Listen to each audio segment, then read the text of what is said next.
Hey y'all, it's Dr. Tiffany. I hope you're doing well.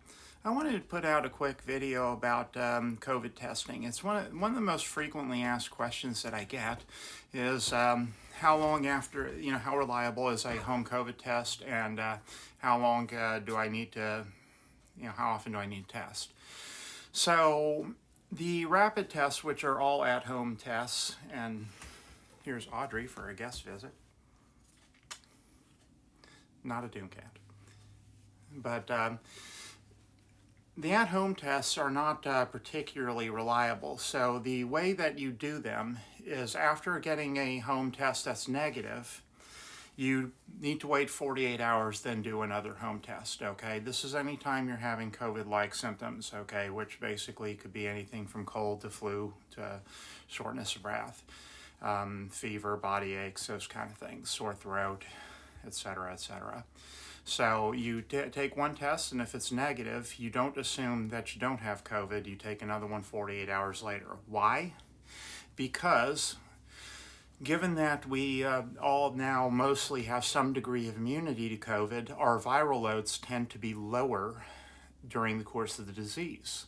This means that the threshold for activating the positive rapid test takes a little bit longer and oftentimes won't show up until days 3, 4, or 5 of the disease. So if you're testing on day 1 or day 2, the advice is to wait 48 hours and test again before you can say you don't have COVID. You can't just test once and say it's negative and just run out the door.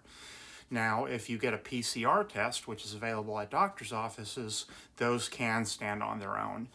They are 95% plus accurate at negatives, okay? Now, positives are reliable, okay? Those mean that you have COVID, okay? So you can test, you can test a couple of different ways. One is to swab the back of your throat and test, another swab the back of your throat and in your nostrils and test using the same swab. Last one is your nostrils only, okay?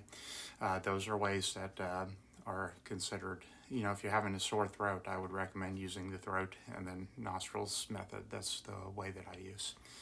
So, but also you can get free COVID tests by going to covidtest.org. You get 4 of them and they'll mail them to your house. So there's not really an excuse for not having those on standby.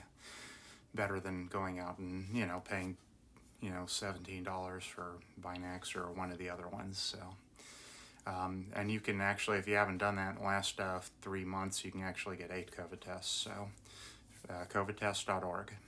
So, but that's some information. I hope you find it useful. I love you. Stay safe.